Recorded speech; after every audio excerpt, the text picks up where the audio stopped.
2500多年前，一位王后剃去长发，带领500位氏家族女性赤脚前行300公里。这是一条舍离王宫的路，更是女性走向觉醒的第一条路。1000年以后，这份意志再次跨越时空。这位王后的舍利走在队伍的最前方，她无声引领着94位来自13个国家的比丘尼，穿越2500年，重走这一条依然绵延的觉醒之路。大爱道比丘尼本名摩诃婆舍波提，是佛陀的姨母，也是养母。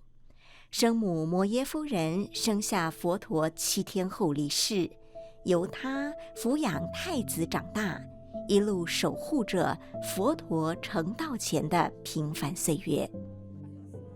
佛陀成道后，他请求出家，被拒绝，不是1次，是3次。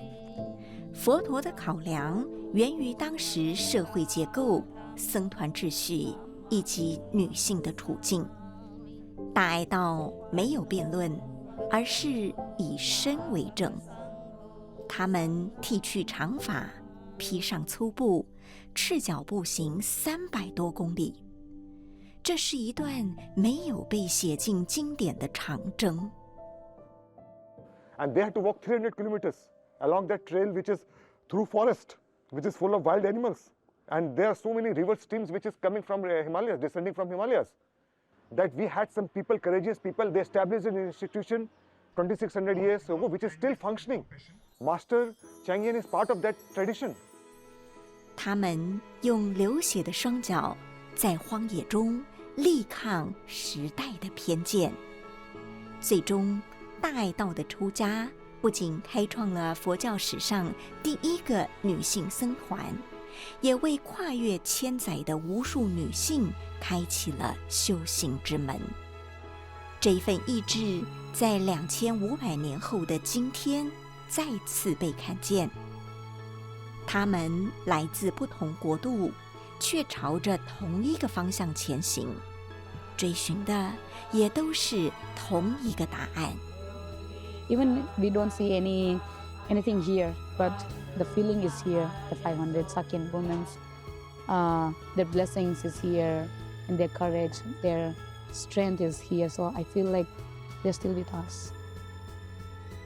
佛教圣地考证者第八阿难是促成这一趟远行的引路人，他花了3年徒步追寻《大唐西域记》中佛陀与大爱道的足迹。Xuanzang has mentioned about the places where Buddha went, except for a couple of places which I have not done, but otherwise, 95% have been done. So now the next step is to, how to preserve them, how to bring community, and most important is to make them living heritage.